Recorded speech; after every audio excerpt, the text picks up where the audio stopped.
Okay. All right. Welcome to Byfield Newbury. We're here at Triton High School, where the Triton Vikings girls varsity team is hosting the Rockport Vikings. I'm Patrick Heffernan. John Quigley. And we are excited for this game, the second game we get to broadcast this season. So, John, how are they doing?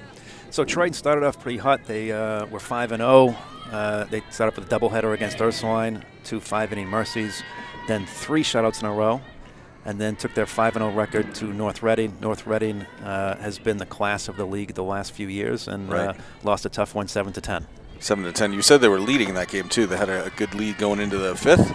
They were leading 4-1 in the third, and then North Reading started chipping away at it. It was 4-3, 4-4, and then North Reading broke it open in the sixth inning. That's tough. Same pitcher though the whole time, right? We haven't seen anybody else throwing the ball yet. Okay. No, that's right. Excellent. So she's facing her first batter of the game. And that looked like a good pitch to me, and that's going to be a looking strikeout. I like it. Good way to start off. Yep. So you said this team that they're playing now is pretty young. They got a couple of seniors and juniors and mostly sophomores and freshmen. So Rockport is probably the youngest team in the league. They've got 1 senior, 1 junior, and the rest are all sophomores, freshmen, and even some 8th graders. I think they have 4 8th graders on this team.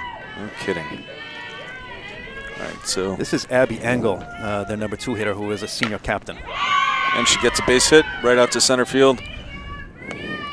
So last time we called the game, John, they didn't get a runner past second base. So are you expecting the same today, or is this a decent hitting team out of Rockport? You know, surprisingly, for as young as this team is, they haven't had any blowout losses. They're 2-3 in the season, and I think all of the games that they have lost have been by 2, 3, or 4 runs. So this could get close. This could be a surprise here. Yep. Good pitch, a bit outside. Third batter we got here. So the starting pitcher. Remind me her name again. So Catherine Quigley starting on the mound. My bad. Faye Pecos is catching. Excellent. And so this is the first game after the loss to North Reading? That's right. They've actually had 5 days off. The last game they played was last Wednesday. Okay. So they're rested. They're ready. And that's a nice high pop fly. It looks like it's going to be the first base. Nope, second base coming over to catch it. Yep. Emily Carvallis snags it for the second out. 2 down now with a man on first. That ball was at a mile high, but Emily Carvallis got underneath that really well and fielded it cleanly. Speaking of mile high, we're about a mile high up here right now in this wind. It feels nice. It's a beautiful day. We're hoping for at least one home run hit our direction. Last time we saw them play, they hit all of them over left field. There's a nice high strike. You'll see Catherine Quigley locate the ball pretty well. And you'll see where Faye sets up that she hits the spot more times than not. A little bit high on that one, so 1-1 on this batter. Still a runner on first. 2 outs in the top of the first. Game started a little bit late, but not too much, and it is really, truly a gorgeous day out here. I'm not going to complain at all. Oh, another high strike. The wind's blowing out to center field and might help a ball carry a little bit, so we'll see what happens when Triton gets to bat. Yeah, last time they scored 5 runs in the first, 5 runs in the second, 5 runs in the third. And then we lost track of the score, so who knows what happened after that. And there's another high ball. It's another chance for Emily Carvallis. She's under it. She catches it. 4 up, 3 down. Triton goes into the at bat, the bottom of the first, and they look pretty good. They look great. One of the things that plagued them during the North Reading game is there were a handful of errors that led to some unearned runs. But for those unearned runs, if they'd played their traditional a clean game, they would have quite frankly beaten North Reading. Yeah. And they'll rematch them at the end of the year. Good. So, and that'll be a home game for them, right? That'll be a home game. Nice. That's right. The last game of the year, and they've got that revenge on their fantastic. minds. And if they play the way they played last year, that last game could end up determining who's going to win the Cape Ann League crown. That's fantastic. Yeah, so a good start to the season. One little bump so far, but chance to come out today and make up some ground again against the Rockport team. Yeah, well, like I said, you know, they take it one game at a time, and this is not a team that you can take lightly, despite their youth. Yeah. We'll see how they play defensively. Watch them warm up, and we're both noting that they looked pretty well warming up. So we'll see. The pitcher is a returning freshman, which means she actually pitched most of the reps last year as an 8th grader. And a lefty. Does that make a big difference? Not so much? I don't think too much. What makes the biggest difference with softball is the speed and how much movement they have on the ball. In the Cape Ann League, there's not a lot of curve balls or screw balls being thrown. I mean, it's mostly fastballs and changeups, and I've only seen fastballs from this pitcher here, so we'll see how it develops. Well, she looks good in the warm-ups.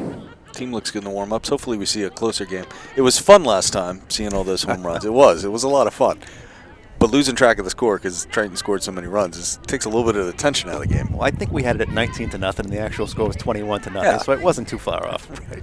So on a sliding scale of accuracy, we were not that bad. But today we have Eric Gundrum returning to the stats board for us. He's been with us for basketball. He's been with us for football. Now we finally get him out here for softball. So pretty exciting. He's going to be telling us how right and wrong we are as this game goes on. First pitch to Triton, and who is it that's up? This is Grace McGonigal, leadoff hitter. She is a senior, all-star last year, center fielder. She is committed to Suffolk University. Fantastic outfielder, and a great leadoff hitter. That third baseman is playing incredibly. That ball go behind her? I think it hit her. No, it was behind her. All right. So Grace can actually lay down a nice bunt. She can a slap hit, and she can actually hit for power, which makes me a little bit uneasy with this third baseman being that close. Ball looked outside from here, but that's the angle that we got on it. And I learned my lesson last time. I'm not calling balls and strikes until I hear it and see it from that umpire. Hopefully he's a little quicker. The umpire last game, had that sort of pregnant pause every time. Ooh, that's a tough pitch. Low, and she swings 2-2 now on this batter. You might see that third baseman back up here a little bit. Think she goes a couple steps. Even still, she's in kind of shallow. And that's a nice little shot to left field. Going to be caught, though. And that's the first out on Triton. Nice hit. It was unfortunately right to the left fielder there. Didn't have to make much effort. So this is Molly Kimball up, right? Molly Kimball's a freshman, one of the 2 freshmen to join the team this year. She's a AAU player. Plays with Rage during the summer tournament season. She takes the ball low and inside. She's a starting left fielder, right? That's correct, yep. She played well last time. I don't think she had a home run. It seemed like everybody on the team had at least one, but I know she had some good hits. Yeah, Molly's a solid hitter. Hasn't put one over the fence yet, but could always come today. All right, let's see one here. Her mother's sitting right behind home plate, so hopefully she'll be able to see it if it goes out around the umpire. Oh, lays down a bump, but it doesn't go anywhere. That'll be a foul, so 1-1 now. No, 2-1. 1-2? I've lost track already. 1 ball, 2 strikes. Second batter of the first inning. Bottom of the first, I'm losing track. Okay, here we go. Again, that third baseman's in awfully tight. That's going to go right to the pitcher. A little mini pop-up. So this pitcher is looking pretty good so far. She's sort of tangled a couple of Triton batters up, but here we go. This is... So here we come to the heart of the order with Bridget Sheehan, followed by Emily Carvelis, and then Colleen McCarthy. This is where all the power lies, or a good amount of the power lies in this lineup. She had 2 home runs last game, right? Bridget Sheehan? In the last telecast we had against, yes, that's right. How did she play against North Reading? 3 for 4. That's pretty good. I think she had 2 doubles and a single. First pitch was outside. Second pitch looked really good. Low, but a strike. So 1-1 now on Bridget Sheehan. 2 outs, nobody on for Triton. If you can command the lower part of the strike zone, that's where the pitchers are going to survive in this league. Why is it? Just because when the ball's up, you can just turn around on it a bit more? Or? It induces so many ground balls when you pitch the low part of the strike zone, and a lot of the batters won't swing it. Think it's too low. She hasn't seen it. Hasn't induced a ground ball yet. First, there we go. As soon as I say it, and there's a hit out to center field.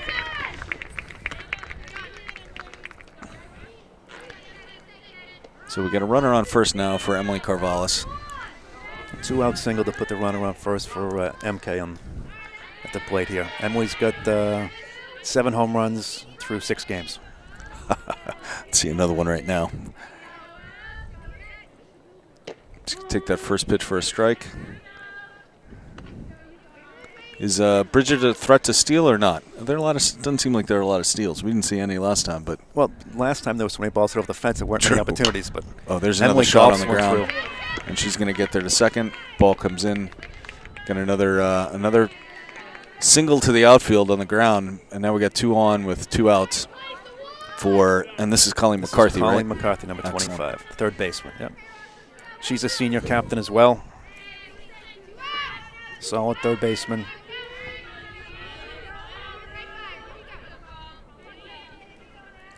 Pitch to McCarthy, looks it a little bit low in there. Sheen's going to go off to third. Carvallis to second on a pass ball. One of the things you'll see from Triton is constantly taking advantage of any mistakes. Anytime there's a pass ball, you'll rarely see a girl asleep on the base. She's always going to take that next base. We saw that in the field last time, too. There were a couple defensive plays where they caught runners in a bad position just by playing heads-up ball. Is she going to go in? No. Backstop's a little bit too close for that play right there. Ball would have to go a lot further by. But that's the third ball that's gone by this catcher?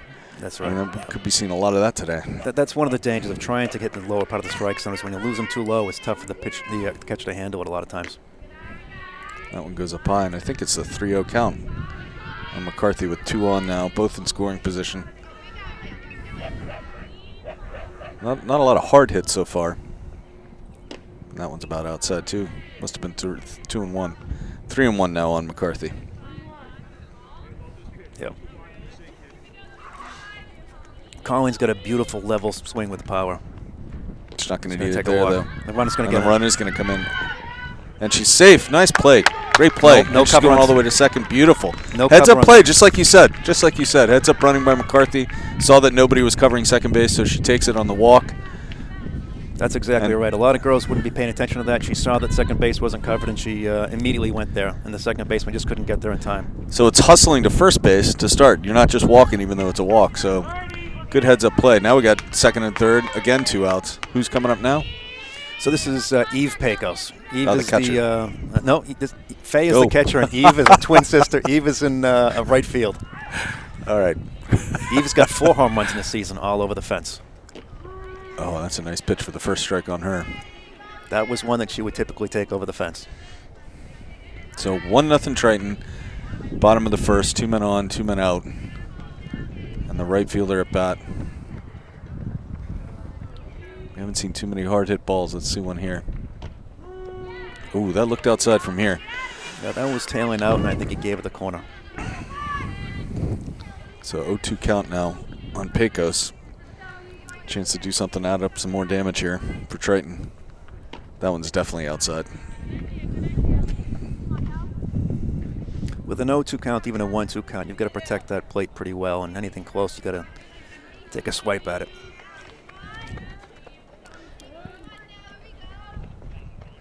Oh, that was a bit high, but I'd have been swinging if I was up there. Like you said, protect that plate. That's a good eye, I guess. That was a close one. Eve's got a great eye. Yep, Eve's a great batter. Again, high. Wow, she takes it all the way to full count. Yep, way to battle. This pitcher's got to be getting frustrated. A couple of those are pretty close.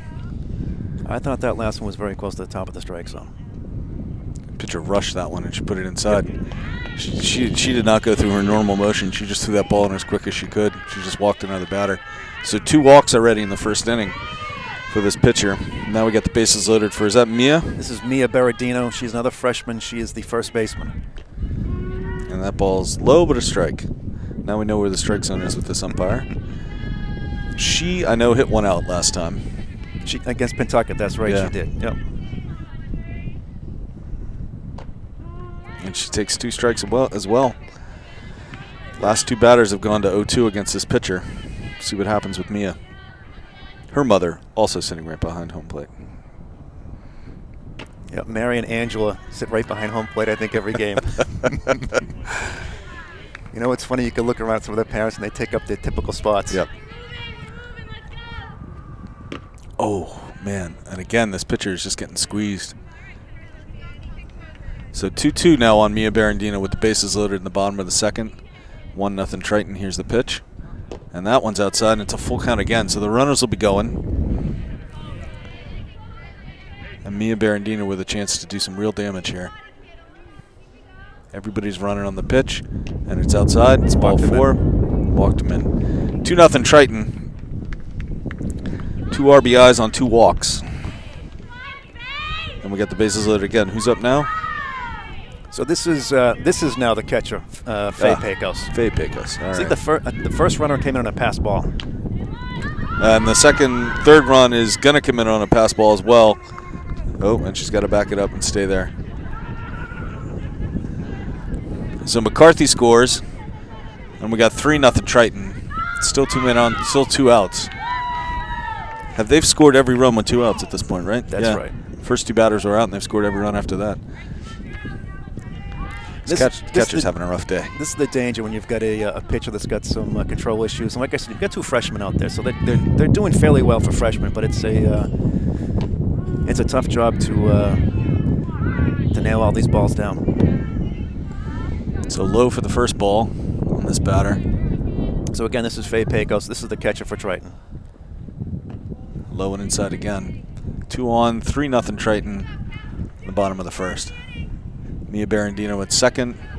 Who's at third? Third base is Eve Pecos. Eve Pecos. So she's trying to drive her sister in. Oh, that's a good shot, but it's not going to be enough to get out of the infield. Throw to first. She's out. So they leave 2 on, but they score 3 in the bottom of the first inning. And they really didn't hit the ball hard. A couple of walks and a couple of pass balls that really helped Triton out that time. Yeah, well, they were well hit balls through the infield, but by Carvelis and Sheehan. Yep, and then the run scored on 2 pass balls and a walk. Hey, you take any runs you can get any way you can get them, right?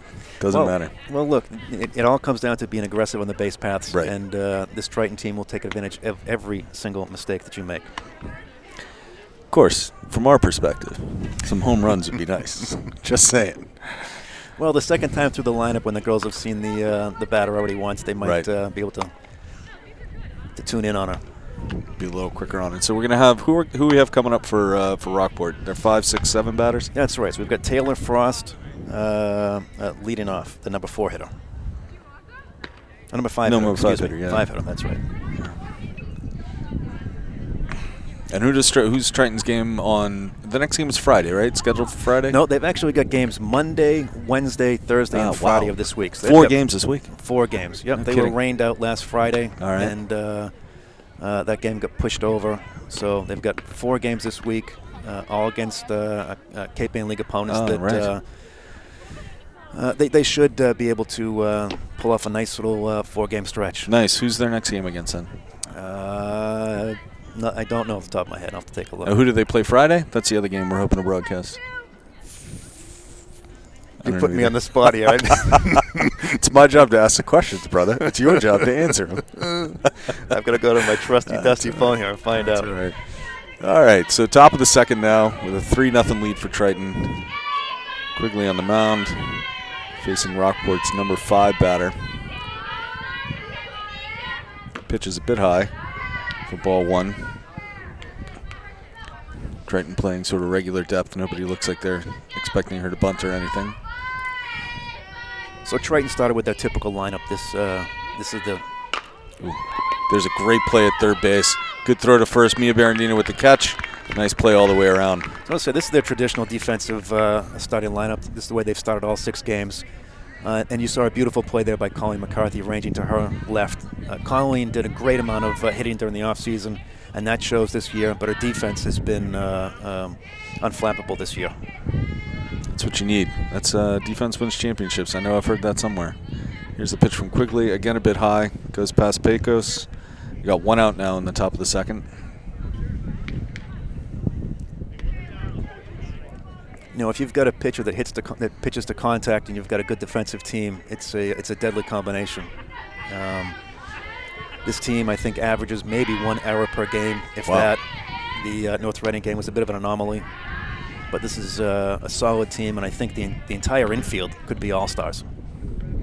So it's Sheehan and Carvallis, Barandino and McCarthy on our infield, right? That's exactly right. Yep, 3 seniors and 1 freshman. Ooh, there's a little foul ball. We got a 2-1 count now on this batter with 1 out in the top of the second. 3-0 game for Triton. Still the first time through this order. Looked like she took a little something off that pitch. I think that was a changeup. Yep. Yeah. And Catherine will mix a number of changeups in there, and Mia, the assistant coach, Mia Musio, calls them into the catcher. The catcher relays to the pitcher. But they'll mix in a few changeups and every now and again a screwball. So 2-2 count. It's going to be a foul ball caught by the coach. Nice catch. Who's the head coach? This is Dave Dupere. Dave is his fourth year with the team. He took the team, and it was really struggling. I think they had a 3-win season before he came in. His second year in, they had a 7-11 season, just missed the state playoffs. His third year, they made the state playoffs. And then last year, they made state playoffs again and went to the second round last year. Yeah. And higher hopes this time. Well, they were ranked number 1 in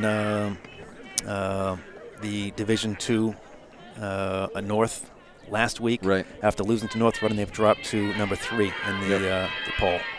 So full count now on this batter with 1 out. On the top of the second, a 3-0 lead for Triton, and here's the pitch. That's a beautiful pitch. That was nice. She took a lot off on that. All right, now, so 2 outs now. Tell me, a screwball?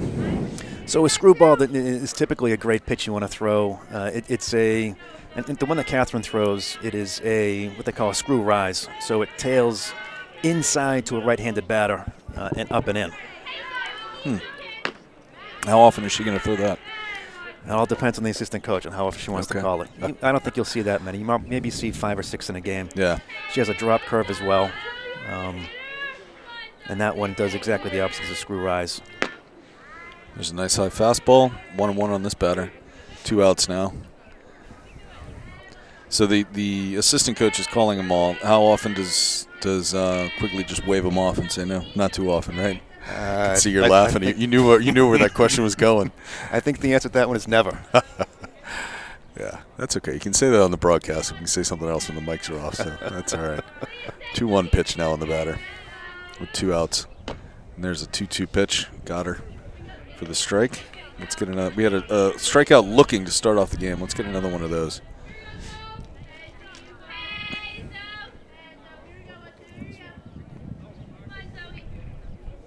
And there it is. Swing and strikeout that time. Kind of a half swing, yeah. Beautiful. So we're done with the top of the second, and it's 3-0 Triton. Who we got coming up for the Vikings, the Triton Vikings? So we've got Catherine Quigley starting off in the 9th spot and then back to the top of the order. So she's going to hit today? She is going to hit today, yep. She's hitting every game except for North Reading. She took the day off, and a coach had Darcy McDonough hitting and Carissa Boyle. Okay. But today, it looks like she's going to start hitting, and we'll see if she finishes the game hitting. But the nice thing about Triton is they've got a deep bench. They've got 4 girls who can hit exceptionally well. Darcy McDonough, Carissa Boyle, right. Kelly Sharkey, and the 4th. And the Boyle is one of the Boyles, the wrestling Boyles from Triton. No, different same Boyle? last name, different family. All right. Yeah.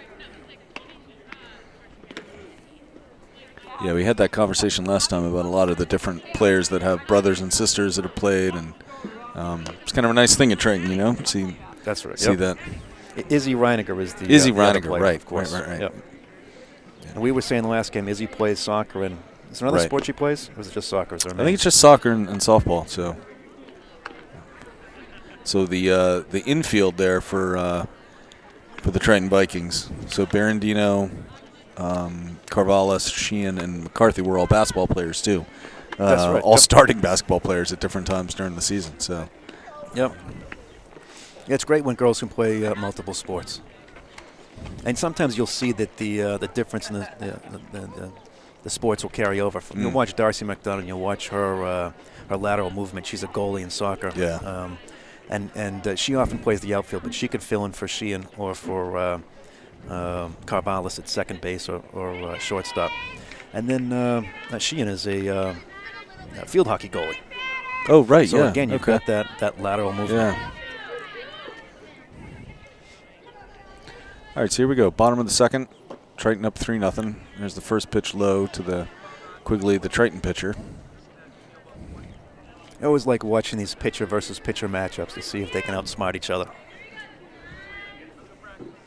Oh, that's going to drop. We're going to be caught out in left field. Yep. Looked like it might have been a little bit shorter and might have fallen in there, but left fielder got on it. Again, the ball hit directly to the left fielder. That's 2 good rips to left field, and both of them have gone within a step or 2 of left field, so they haven't had to do a whole lot of work in the outfield so far. All right, so we're back to the top of the order with 1 out. There's a swing and a foul ball. So this is the nice a tool that you have with Grace McGonigal, is that she can lay down a nice bunt, or she can swing away. And this is where you see this third baseman pulled in quite a bit. Right, here we go again. She is really pulled in. There's the bunt. Yep. And they're going to have to execute Too it fast. perfectly because she's too fast, and it ends up being a... Way too fast. She couldn't make the catch at first base. Yeah, she's too fast, and they just rushed that throw. Couldn't complete the play. So we're going to get a bunt single, or are you going to call that an error? We're going to call that an error. No, that's a single all the way. All right. She's so fast, even if they made that a nice, clean play. And you pointed out that they rushed the throw. I think they had to rush that throw to get a chance at it. So I think that's an all-day single for Grace. And she gets a lot of those because she's so quick. Even if that play was solid. Molly Kimball looking to bunt, ends up just pulling the bat back, and with a pass ball again, we get McGonigal on second now. What happened to Molly last time? Was she? I feel like the fly ball out. Was she the one that hit it directly to left field? She hit it to left field. Yeah, that's right. Okay. Put it in the air, but unfortunately put it right in the left fielder's glove. The pitcher. That was. Oh, to the pitcher. Yep. Pitcher. It was Grace McGonigal that hit it to left field. So on a 1-0 count, Molly tries to bunt again, ends up fouling the ball off. Leaves our runner at second, no outs here in the bottom of the second. So this is where Molly can lay a bunt down, and not just to try and move the runner over, but also to bunt for a hit. And that's exactly what she's going to do, because she is that fast as well. Yep.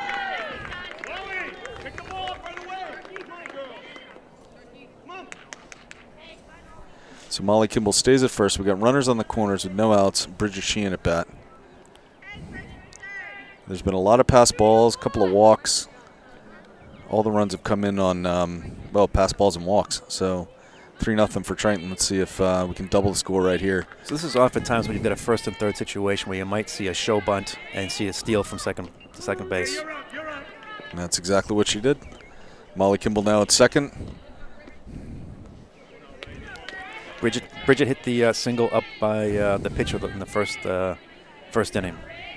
Yeah, she put one on. Well, she took one in the back that time.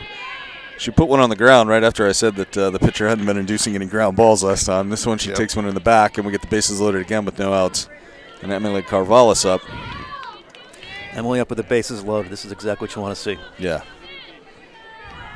If you're Triton, that's exactly what you want. Now let's see one go over the left fielder out of the park.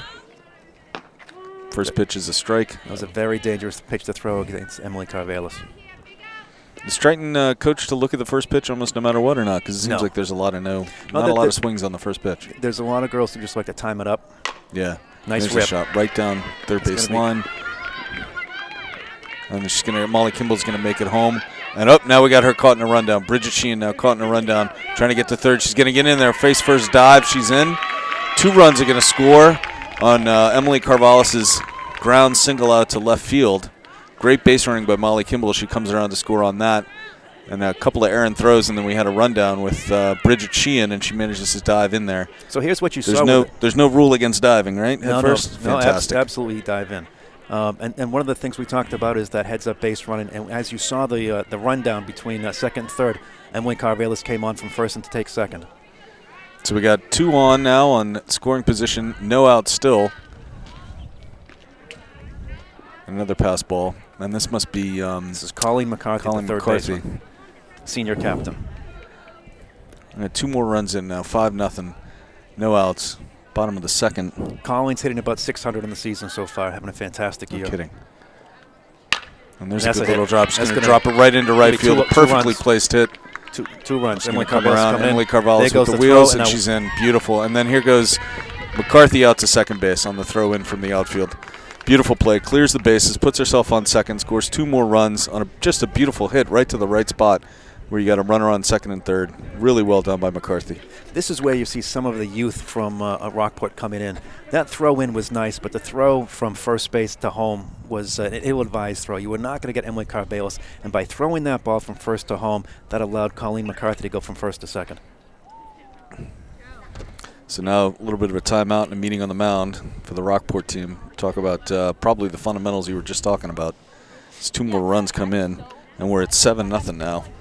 And we are going to be a lot more accurate this game because we got Eric Gundrum up here keeping us honest. We're not going to lose track of the score even if it's 25-0, right? No, Eric's on top of it. I'm looking over his shoulder here, and he's dead on top of everything. And he's just told me that we've got Eve Pecos coming up now, and she walked in her first at-bat in the first inning. Excellent. No, she was not the walk that drove in a run. I think that was the second walk. I think you're right. So the odds that this Rockport team has another pitcher if they decide this girl's just not got it today? I don't know that they do. If they do, it's definitely their far deep backup, as I think you'd call her. So Eve Pecos had a 2-run shot against North Reading over the fence there. No kidding. That put the Vikings into the 4-1 lead. So she's definitely got some power. And she takes 2 pitches for strikes that were actually beautiful pitches, but she's waiting for something. So we got a runner on second. 4 runs have come in this inning already. 7-0 Triton. No outs. That ball's a bit low, and there's going to be a steal at third. She's got to get down. She's in there in time. Not a great throw, and it gets by the third baseman anyway. And so now we got a man on third. Not a great throw, but it was a decent jump by Colleen and a nice slide. Even if it was on time, it would have been a close play. Some aggressive base running. This is like the St. Louis Cardinals back in the day, man. That pitch is a bit outside. 2-2 count now on Pecos. Well, in a game like this, when you've got a catcher losing control of a couple of balls here and there, you really want to test the pitcher and the catcher and drive that count up a little bit.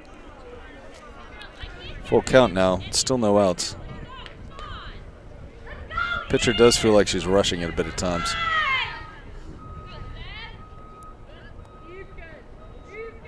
Oh, that was a good pitch. Oof. That was high.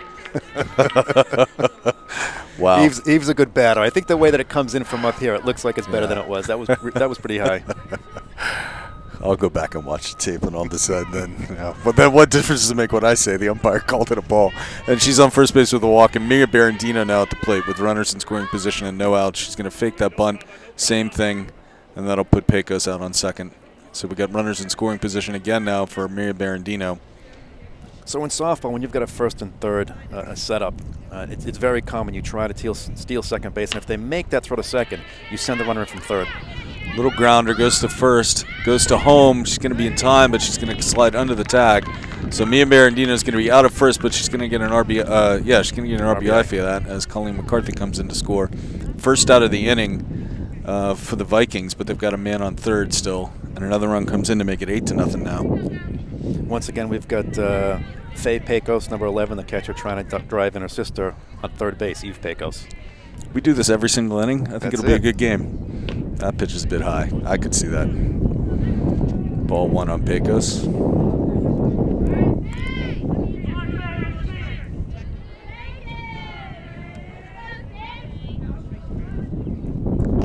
Bit inside that time. 2 balls on Pecos. 1 out.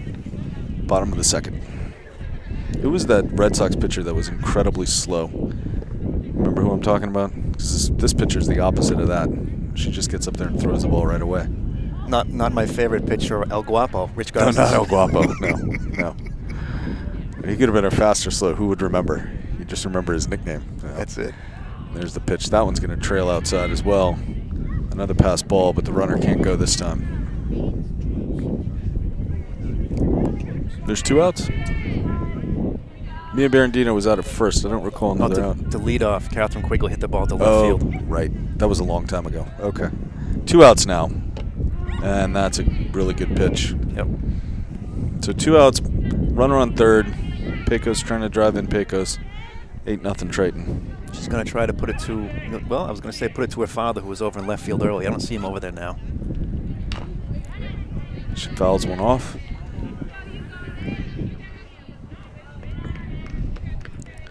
I have to say that hit by Colleen McCarthy is one of the best things I've seen. She put that ball, with runners on second and third, she put the ball exactly where she needed to put it for both those runners to come in and score. Beautiful shot to right field, yep. The ball's a bit low, and that's going to be another walk. So we're going to have runners on the corners again. They're going to do a pitch runner for the catcher here, Eve Faye Pecos. That's one of the courtesies that they give in the Cape Ann League is they will allow you to have a courtesy runner for the pitcher and the catcher. So I think we'll probably see Izzy Reiniger come out and run. Yep, there we go. That's Izzy, right? I think it is. Yep. He's quick, and you might see a steal of second base here. She's just going to go on the pitch, and they're going to try and make the throw. Nope, they're not. Tried to fake it like they were going all the way to second, but just threw it to the pitcher, see if they could get Bakos to come off a third, but she holds her ground, stays on third. Now we got 2 outs, runners on second and third. Here's the pitch. Nice little shot. That's going to drop right out here in right center. That's going to score 2 easily. It's going to be a 10-0 game. She's coming all the way around to second. She's there in time, under the tag. Beautiful little play. Nice 2-run double for Catherine Quigley. And a decent slide. Did her father teach her how to slide? That was pretty good. No, I'll tell you, she might not be one of the quickest girls on the team, but she can get it done when she has to. Good fundamental base running. Nice little, great hit too. Again, right in the right spot. When they've had runners on second and third, they put a ball out to right field in the right place. I think this is Kelly Sharkey coming in to run for Catherine Quigley. So 10-0 now. That pitch is going to be low, and Sharkey's going to get all the way to third. There's going to be a throw. She didn't even slide that time. Got in there safely. So again, with 2 outs, Triton doing a lot of damage. Just smart hitting. We're back to the top of the order now. That pitch is high. Yep, Grace McGonigal. So I know she had a out her first at bat. I don't recall the second at bat. She got a bunt single in the bunt single, right? She second at bat. Ooh, there's a swing and a miss.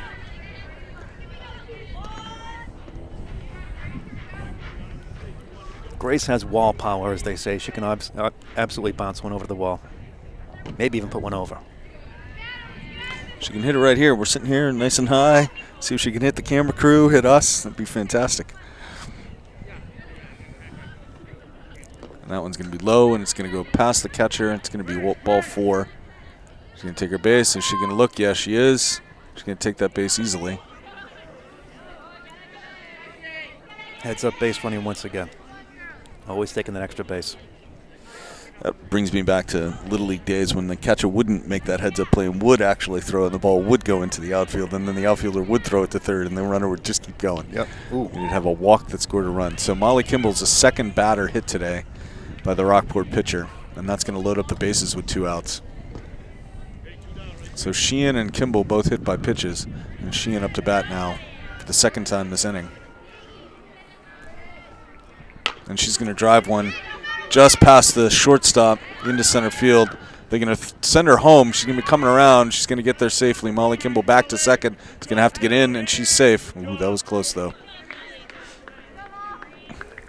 So Bridget Sheehan with a good little shot out to left center on the ground again, but it's going to score 2 runs. We're 12-0 now for Triton, and we got runners on first and second. And Emily Carvelis coming up. 12 runs with no home runs. That's not a typical Triton game. Yeah, so 2 hit batsmen, at least 3 walks, but no home runs so far.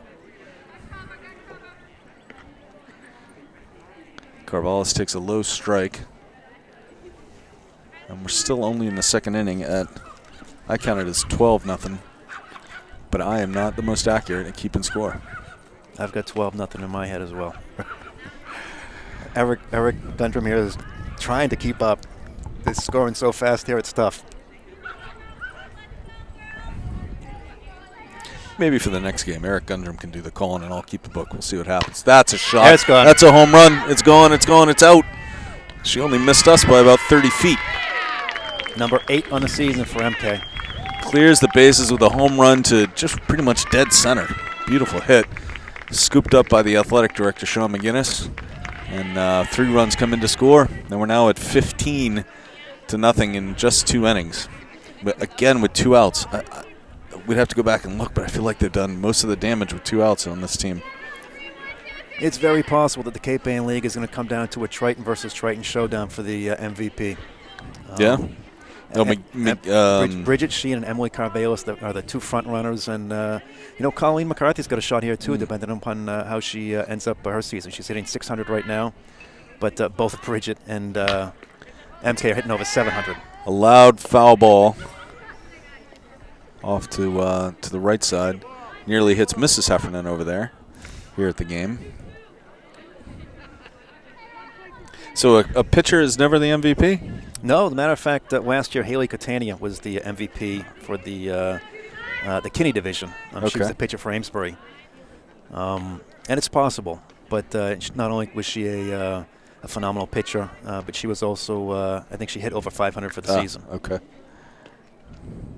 Well, I know Triton's got quite a few shutouts already, so rack up enough of those, it looks pretty good for you. You know, they've got 3 shutouts in four Cape Ann League games, so you can't get any better than that. And there's a hit. This time it's to right, and it's probably going to get caught just out of play, but she makes the play herself. And that's it. The right fielder finally retires the side after they go through the order. I don't know how many batters we had come up, but it was a lot more than 3. And I also lost track of how many runs came in. I know it's 15. I think that was an 8-run inning. It was either an 8 or a 10-run inning for Triton. 12.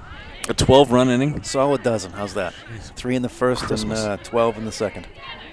That is, and again, 1 home run out of all of that. So out of those 12 runs, only 3 of them came off of the home run by Carvallis with 2 on. All the rest of it were singles, hit batsman, walk, and really smart base running.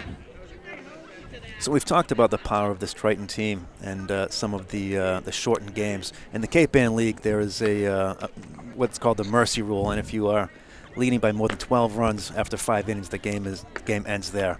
And Triton has had 4 of its 6 games end in mercies because they're that powerful. Yeah, we're on the path to that again today. I'm going to go out on a limb at the top of the 3rd inning with a 15-0 game for Triton. And I can't recall a batter getting past second base again, or runner getting past second base again against this Triton defense. So, you know, Pat, I got to say, the last time that you guys were here, there was some very similar game against Pawtucket. So maybe SCTV just has to be here for the remaining 12 games. That's right. We got to get the VTV crew out here working. What do we got, Eric? A single. One single. So we got 1 hit so far for the Rockport Vikings as we come into the top of the 3rd inning now. Yep, so we've got Liz Higgins, who's their number 8 hitter, and then Kylie Wheat after that. So I would say, what did she do last time? But this is the bottom of the order. They haven't even been up yet. So that's right. Yep. They're down 15-0. They haven't had an at-bat. So bottom of the order, and then we'll back to the top again for Rockport. First pitch was in there for a strike, so was the second one. Right now, Catherine's dealing with 3 strikeouts, 1 hit, no walks. That first strikeout really set the tone there. The strikeout looking, and that's going to be another strikeout. That batter was bailing before the ball even came in. Yep. So 1 out now for Triton here in the top of the 3rd.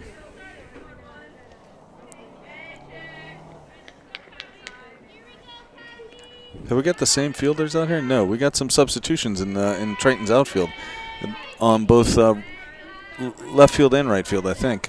Yep, so we've got Darcy McDonough in right field, number 16, and in left field is Carissa Boyle. Nice. So Carissa Boyle replaces Molly Kimball, and Darcy McDonough replaces Eve Pecos. Excellent. Otherwise, the infield remains the same. And pitcher and catcher. So with 1 out, here's a pitch. That one's going to go to Emily Carvallis, who's going to bobble a little bit, makes a scoop up to Mia, and it's in time. Beautiful play. Great play by Emily to recover on that. This is what happens when you've got an all-star second baseman like there. A little bit of a bobble. She stays with it, makes a quick, crisp throw to Mia Berardino for the out. So the last time we called a game, I found out that Emily Carvallis did play Byfield Little League baseball. And there's another hit, another shot to Emily Carvallis. She's going to bobble that one as well. Scoop not in time this time. That's going to be the first error that we've seen today from Triton. So there's the 1 error that we're going to see the whole game, we're hoping. That might just be it. Yeah, Emily played actually freshman baseball. And freshman baseball, right. Came to Triton softball as a sophomore. Her first varsity game, she came in as a bench player, and it was pretty evident. They played a doubleheader against Ursuline. And by the second game, it was very evident that she was going to be a starter. And I think by game 4, she was cemented in at second base. Nice. And so for the last 3 years, her sophomore, junior, and senior year, it's been Bridget Sheehan at shortstop and Emily Carvallis at second base. And here's the pitch, and that's going to be to Sheehan. She's going to scoop it up cleanly, go to Carvallis at second. That's going to retire the side. Speaking of the 2, there goes a 6-4 inning-ending play. Nice. So again, Rockport fails to get anybody past past second base, and this time they didn't even get a hit. That was an error on Carvallis that put the runner on first. And so we're going to go into the bottom of the third inning now with Triton leading 15-0. So it's starting to say that a lot of the guys who coached, a lot of the dads who coached Byfield Little League back in the day wanted to claim credit for Emily Carvallis' success at this level, having coached her when she was in Little League. I heard from 3 different guys claiming they were her head coach, which seems a little odd. But credit to all of them. It's a good program. So. Well, I'll tell you, I was able to. I was lucky enough to coach Emily in the summer team. We've got a summer team, the Knuckleheads, with the Salisbury Knuckleheads, Triton Knuckleheads, with Amber Quigley's assistant coach and Mike Robert's assistant coach as well.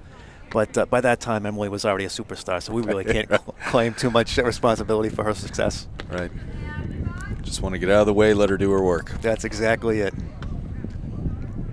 So at 15-0, we'll see what happens here. A 12-run inning last time. I don't think we're going to see a 12-run inning, but you never know. Well, we're going to be leading off now, and it looks like we've got Darcy McDonough leading off. She's got 5 at-bats in the season and is looking to start things off. And I think she'll see a good amount of success once she gets a few more at-bats. Has she had a hit or no? Not yet. No, she's got a walk, but she's looking for her first hit with the varsity team. And it's tough coming off the bench, not being a starter. But the problem is this team is so deep and so strong that some of these girls who would be obviously starting on any other team, like Darcy, end up coming off the bench. But she's definitely a player of the future, and she'll hopefully get 2 or 3 at-bats today. Excellent. Well, we got a new pitcher on the mound for Rockport as well, it looks like. Right? Am I crazy, or is that a new pitcher? No, that's she's a a new righty, pitcher. so either that or the pitcher went in there and changed uniforms and changed gloves and decided to throw right-handed after giving up 15 runs in 2 innings. I don't think that's how it works. So we got a righty now for Rockport. As we were saying before, we're not sure where she's going to be, but hopefully all over the plate. Give Triton a chance to hit the ball some more. This is the senior Abby Engel, here we go. who started. I don't know what position she started at, but she's the captain, and not typically their traditional starting pitcher. But senior captain stepping in. Good for her. That's got to be tough. Step up when you give up 15 runs in 2 innings, and somebody's got to take charge on the mound and say, okay, let me have it. So we'll see what she does. You've got to have a well-rounded team. Last year, Catherine Quigley was out, rushed to the hospital before a game, and Grace McGonagall came in, did a fantastic job pitching, then got hit with a pitch, and then Eve Pecos came in, and then Bridget Sheehan actually closed the game out. Yeah, so you had three pitchers in that game, which is, it's pretty rare. Oh, the pitcher here started the game at first base. So her first pitch was a ball a little bit high. Second pitch is a ball also high. Catcher's getting a workout back there. There's a little bit of confusion. I think because they don't know who Darcy is. So the umpire and the coach having a chat about the batter. Yeah. There's no question she was brought in properly. She was brought in to right field for Pecos. Sometimes the scorekeepers between the two teams don't always get it right, so they're going to take a minute here and make certain they've got their books correct. I would say something about accuracy of the scorekeepers, but given our history in the last game, I don't think I have a leg to stand on. So a little bit of a delay here in this game. So the pitcher has thrown 2 pitches that have both been really high.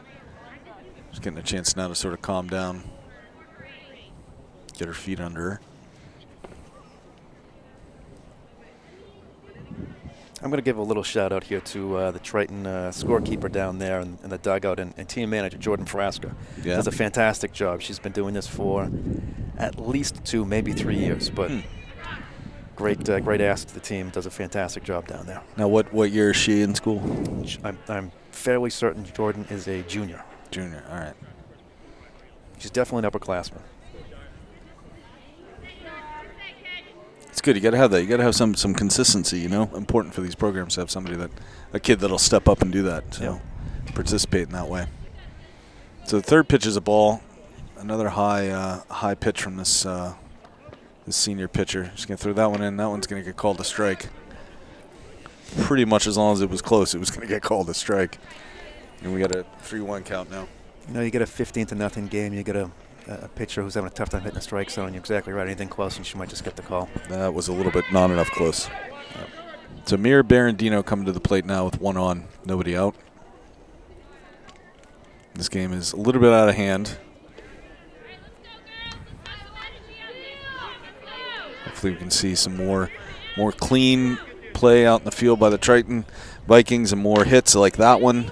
That's going to be a little bit foul into the woods. This is the issue when you've got a pitcher who's thrown a little bit slower than you expect, and that's why the girls, when they're on the on-deck circle, have to really time these pitches up. You saw Mia turn on that ball so fast; she had it foul, almost hit the dugout. It was so she turned on it so quickly. She gets that one a little bit better, but she pops it up straight back. So she's down 0-2 now. What'd she do last time, Eric? She had a walk, and then she was out 5-3, but she drove in a run on that, I believe. That's right. Got the RBI. Look at that. Eric Gundrum giving us the positions. 5-3. Nice. The basketball guy, Gundrum, isn't he? Look at this. His son plays baseball on the varsity team, so all right. He's been to a few games.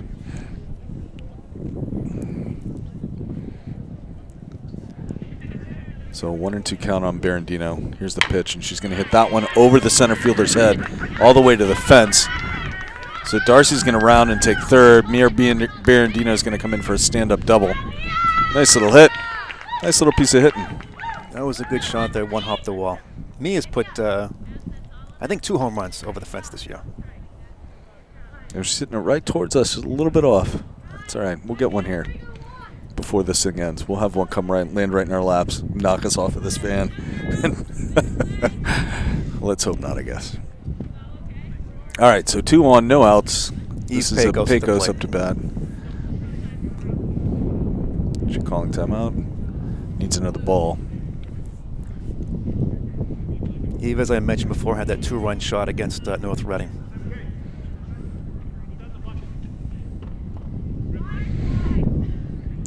So with 2 on and nobody out, and a new pitcher up here, do you think she's going to try and place it out into right field like the last couple of batters for Triton that should have placed that ball in the right spot? I think if she gets a good pitch to hit, you'll see it going deep. Beautiful. That's what we're here for. We're here for the home runs. Had to support Triton, but we're here for the home runs. The first pitch was a ball. Here's the second pitch on the ground, past the catcher. Not going to run this time. Darcy's on third, Mia's on second. Yeah, this pitcher here is having a hard time hitting the strike zone. But like I said, she's the backup. And my guess is this is the first pitch she's thrown, the first game she's thrown this year. There's another ball low, 3-0 count now. But it's a gorgeous day. We can sit here and watch baseball all day. Let's play 2.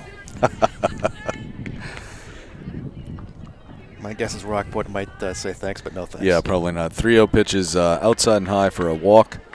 So Pecos is on. Bases are loaded now for Catherine Quigley, right? That's right. Yep. 2-run double the last time she was at bat.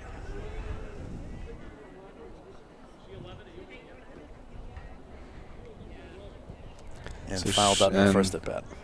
We got another courtesy runner for the catcher Pecos. Looks like it's Izzy Reiniger again. That's right. So this pitcher has not thrown a lot of strikes. She gets one in there, and that's going to be a foul ball off the bus. Almost off the tree. It was close.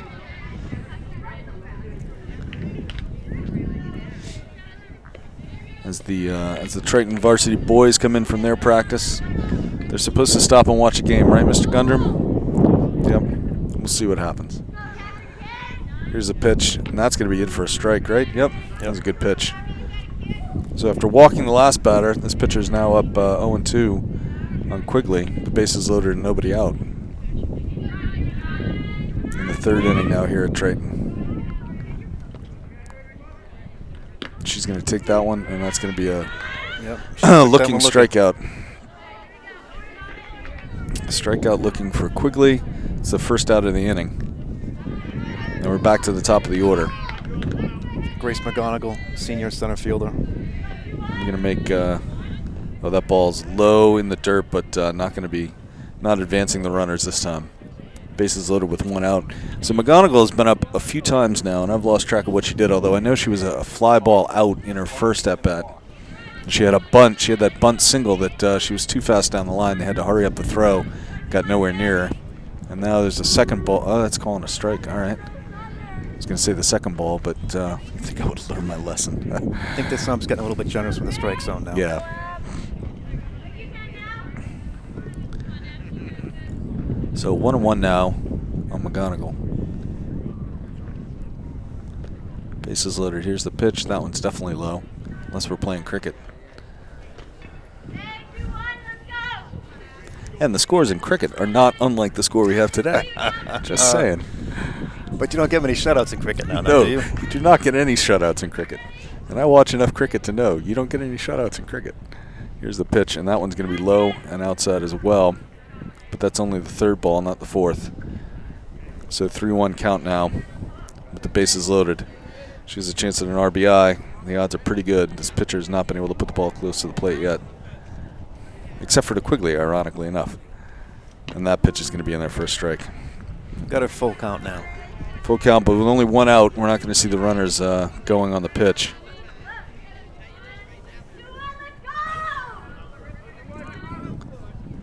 Bottom of 3, 15-0 Triton. Bases loaded, 1 out, and here's the pitch.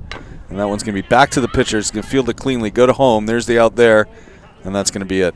Smart play by the pitcher, good play by the catcher. It was a very heads-up play for a pitcher coming in off the bench. Cleanly fielded, clean throw. Everything there looked exactly the way it's supposed to be, and now we've got 2 outs with the bases loaded. And at bat now is... This is Carissa Boyle. She is 3 for 5 on the season off the bench. Yep. Great little hitter. She had a bunt last time, and she's going to take a strike that time. Yeah, these batters got to get used to a new strike zone because it's definitely a little more generous than it was at the beginning of this game.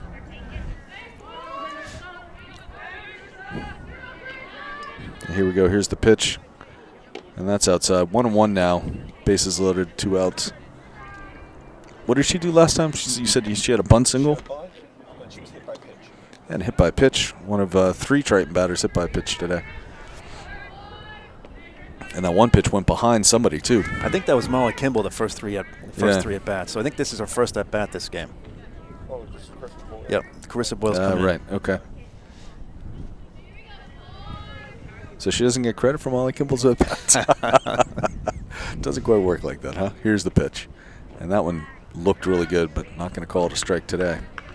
Carissa's a good selective hitter. She's not going to swing any bad pitches. Bases loaded now. Runner's got to be ready. They've had enough hits on the ground. Nope, that one's going to be low as well. She's going to walk her. It's going to walk in a run. 16-0 now for Triton. Bases loaded again with 2 outs. And all the damage coming, not all of it, most of it coming with 2 outs. So now we got Bridget Sheehan up, right? The 3-4-5 hitters coming up. Bridget Sheehan, MK, and Colleen McCarthy. Yep. 2 outs. So really here for Bridget, it's a question of whether she can time these pitches and pick one that's going to come in and be hittable. She can take strike 1 a little bit low and outside. If she sees one she likes, we could be looking at a grand slam. 0-1 pitch, a little bit high and a little outside, but also a strike. 0-2 now to Sheehan. Yeah, he's calling anything close right now. You got to swing away.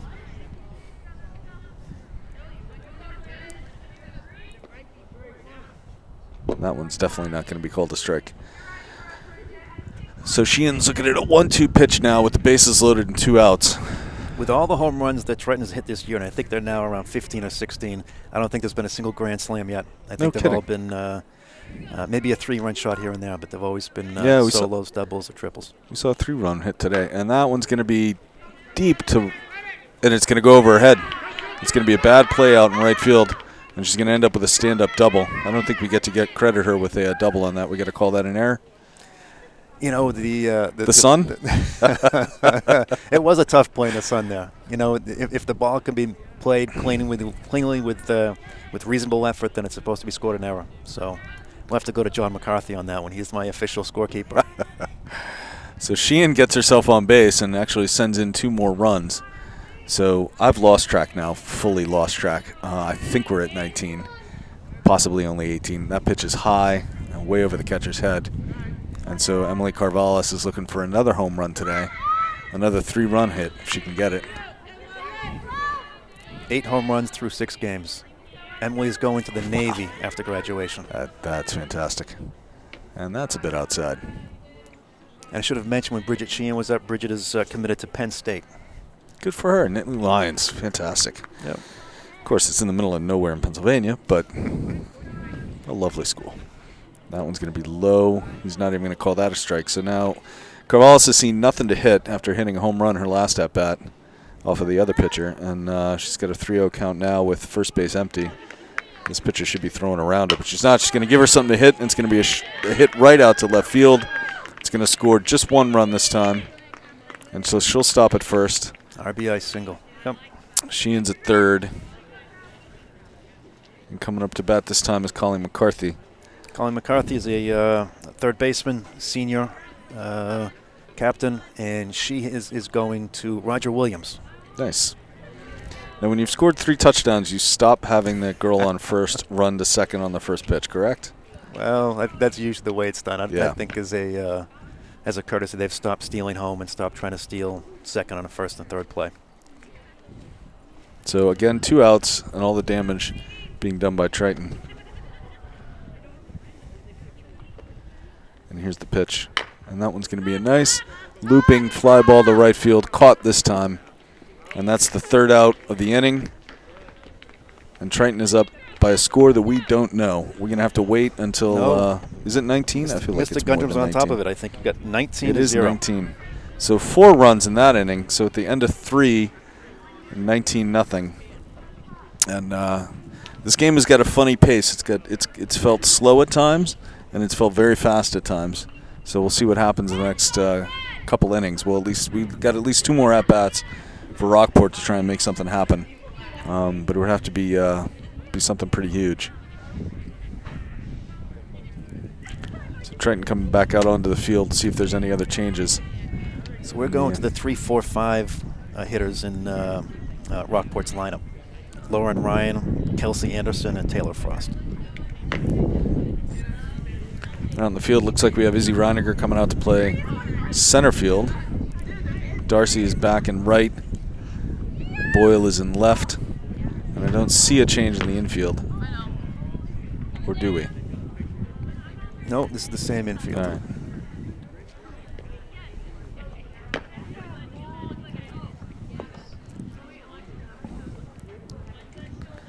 And we're ready to go. So it's still just 1 hit for Rockport tonight, if I believe. Is that correct? I think it's only been 1 hit. There's an error that got a runner on last inning. That's right. 1 hit, 2, 3, 4 strikeouts, 1 error. And 1 error on Triton on Carvallis. Right after making a great play, ends up bobbling a ball for a second time. So we'll see what happens here. Quigley throws. That's a good pitch. But that's a ball. No parity. No parity here. That and my inability to see a ball on a strike from this distance and this height. But that's all right. And that has to be a strike. There we go. So this batter popped up on her last at-bat. Pop up to second base. Yep. I think this was the high shot that Emily fielded cleanly. Right. And that's a foul tip. Back past the umpire and the catcher. And Quigley's got her with 2 strikes now. 1-2 pitch coming up. Triton leads this game 19-0 in the top of the 4th. Rockport Vikings unable to do any damage yet. And there's another foul ball. This girl puts the ball in the air. We can see that. Just haven't been able to get one straight in the right spot yet. I don't want to be the jinx here, but if you take North Reading game out of this is 25 straight innings of scoreless defense. That's good play, and that's going to be Colleen McCarthy catching the ball at third base. Little pop up to third, and that'll give you the first out of the inning for Triton in the top of the 4th. What'd you say, 25 innings of what? Scoreless? Scoreless defense, yep. Yep, they threw 3 shutouts to start the season, the Cape Ann League games. This has been a shutout so far. and then going back to, I think, the third inning of the Ursuline game. So here's the first pitch to the second batter. What'd she do last time she was up? Carvallis. Pop up to Carvallis. So 2 pop-ups in a row, and now we see if this batter can do anything different. Just going to foul that one off. And again, Quigley has her in a good spot.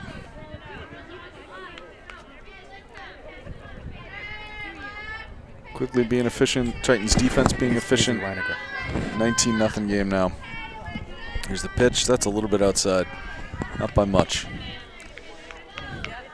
This is where you'll see Catherine nibble around at the corners a little bit. Top of the 4th, 19-0 Triton. Got a foul tip on that one. Rockport really struggling to get runners on base, get anything happening offensively.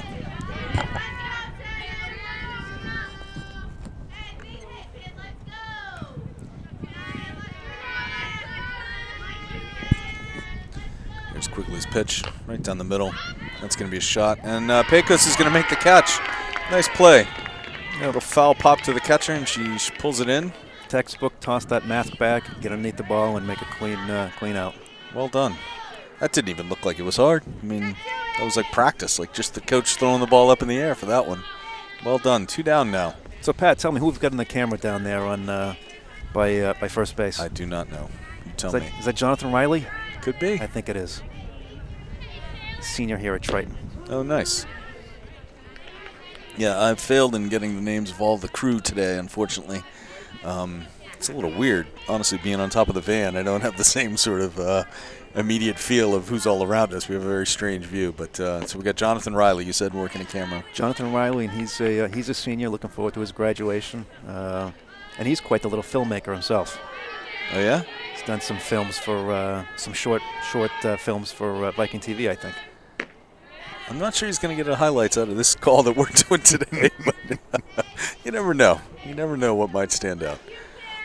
So 2 outs now, top of the 4th. First 2 batters went down pretty easily. This batter is stepping out of the box as she's swinging at a pitch. What did she do the last time she was up? Feels like this is one of the strikeouts. That was a 5-3. It was a 5-3. Yep. All right. So we'll see if she puts the ball in play again this time. And she does, and it's going to be, this time it's going to be Sheehan. She's going to throw to first to Mia. Beautiful play. So Colleen and Bridget had to coordinate on that one to who was going to take it. And so the girl goes down 5-3 again for the second time. And we're now to the bottom of the 4th with a 19-0 lead for Triton. Quick 1-2-3 inning. Quick work there. Yeah, that was definitely quick work by Triton. And we'll see what happens now. I don't think we're going to see another 12-run inning, but you never know. A couple more home runs would be good. Who do we have coming up? It's got to be towards the bottom of Triton order. Looks like Darcy McDonough leading off. Looks like Darcy, and then Mia Bardino and Faye Pecos. It looks nice. like. And we got the same pitcher out there for Rockport, I'm going to guess. No, going back to the starter. Really? You can do that. She's on the mound. Let's see. No, she's handing it off. Okay. She is handing it off to her. So as long as the pitcher stays defensively in the game, she can come back. She can come back. No Yep. kidding. All right. Huh. So you can bounce as long as you're still on the field. So you can move your pitcher to second base, say, and then move it back to pitcher after that. I kind of like that. It gives a lot more flexibility to the coach, to the players too, for that matter. I mean, If your pitcher can play another defensive position, it means a lot to your team. It Yeah. absolutely does. Matter of fact, there was a pitcher from Amesbury this year, Alana Delisle, who got the win and the save. That's exactly what happened. She started the game, crazy. got the win. Right. She moved over. I think she plays first base, and then came back in to finish the game. to close it out. Wow. All right. That's a rare accomplishment. It's so rare, it definitely leads you to wonder why the save is even a stat, but Yep. that's all right. We're not going to get into a statistics discussion or any of those sabermetric stuff. We'll leave that for somebody else. And that ball rolls through 2 players. That defense, we'll see what happens this inning. So bottom of the 4th, Triton with a 19-0 lead. This game could be over quickly. This game could go on for another 45 minutes based on the way Triton's been hitting the ball. Who knows? Well, this is highly likely to be a Triton's last inning at bat. Yeah. Because they won't obviously bat in the bottom of the fifth. But the game will be called at that point as long as the score is more than 12 runs. Here's the first pitch of this inning, and it's going to be in there for a strike. So Darcy's going to have to swing away because everything pitching near the plate is going to be a strike from this pitcher.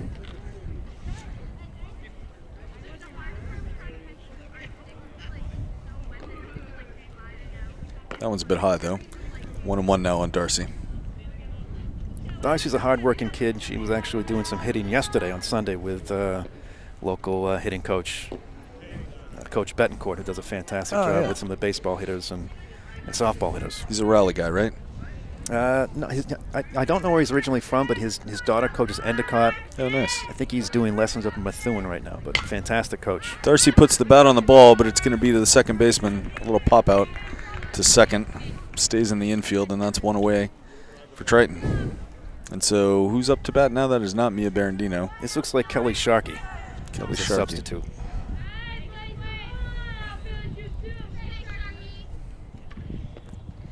She sees her first pitch, takes a look at it, and it's a strike.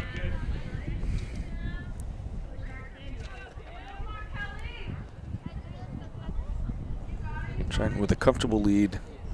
Just trying to get something to happen here. And our stats guy's running away from this game. I think he's afraid. He's lost track of the score as well. He's got to take a break. And that pitch is a little bit high, so we got 1-2 now for, or I'm sorry, 2-1 now on Sharkey. Kelly Sharkey's a outfielder and plays second base as well. She's one of the girls that can play a couple different positions. They're going to need a second baseman next year, so that one's going to go off the dugout. It's going to be some big shoes to fill next year. You've got the Emily Carvalis, Bridget Sheehan, Colleen McCarthy, Carissa Boyle, and Grace McGonigal. 5 seniors they're losing. 3 of which have been all-stars in the past. Right.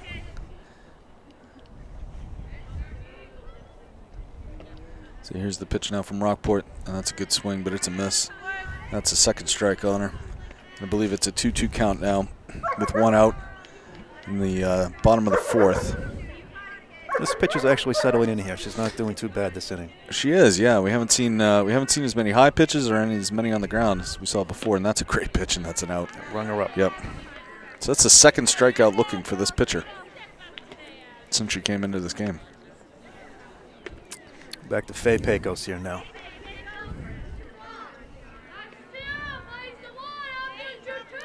So 2 outs now, bottom of the 4th. For Triton. Pecos, I don't recall what she did, but I know she's been on base a lot because her sister's been trying to drive her in. She walked her last 2 at-bats. So good eye, she takes ball 1 on that one. You said she's got power, though. She can hit one out? She does. She hit one out against, I believe it was Ursuline. She put one out. Yeah, she takes one a little bit low, a little bit inside, but like we've been saying, that strike zone's a little wider now. Though now the wind has died down, the sun's out. It's actually gorgeous. Let's play 2. Oh, and she's going to get her bat on that one, but it's going to be out to right field, shallow right field, just really inside the infield. It's going to be caught by the right fielder, and that's going to be 3 up and 3 down for Triton. As we get through 4, and we're looking at just 3 more outs, and this game's going to be over because it's 19-0. Triton and Rockport has not put a girl past second base. Actually, I don't think beyond first base this entire game. So we'll see who comes out in the outfield for Triton. Probably going to be the same infield. I imagine they don't make a lot of changes there, even in a game like this, right? No. Like I said, every game counts in the Cape Ann League, and make certain you nail those W's down. So there's not a lot of balls that go out to the outfield when Catherine's pitching, maybe 2 or 3 a game. But this infield is just so solid, you don't want to mess with it. So Reiniger in center. I'm not sure who it is in left. And Darcy again back in right field. Carissa Boyle in left. Carissa Boyle, there we go. The infield having a little gathering and a chat while we wait for Pecos, who was the last batter up, to get herself back in her gear, get back behind the plate. So we've got their number 6, 7, 8 hitters coming up. Kylie Schrock, who struck out her last at-bat, her only at-bat. Yeah, they haven't had a lot. I mean, they may not get twice of the order at this point, right? You know, if they go through a cleaning, and the number 9 hitter will only get one at-bat this game. That's good defense. It's good pitching. Good work by Triton. The Triton has had 2 more than the minimum number of base runners. One got a single and one was on with an error. That's right. it. So let's see what happens here. Top of the 5th, 19-0 for Triton. Matter of fact, these next 3 batters were all strikeouts in their first at-bats against Catherine. A chance to ring up 3 more, and this game will be over in the books real fast. And again, at times, it felt like this game was moving so slow. And then at other times, there was just sort of constant action on the base paths. And now we're right here, a chance for just 3 more outs, and this thing's over already. It's crazy. Here comes Quigley with the first pitch. That's going to be fouled back for a strike.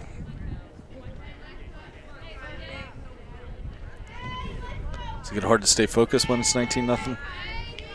You know, this team is pretty disciplined when it comes to focus and making certain they always know where the play is going to be and what the situation is. That comes down to not just a lot of experience, but also some fantastic coaching. So a bit high, 1-1 now on this batter. Eric, she struck out the last time she was up? Yeah.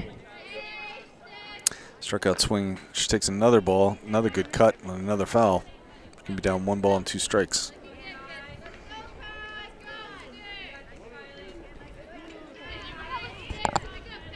All right, so not to look too far ahead, but we've got Manchester-Essex on Wednesday. All right.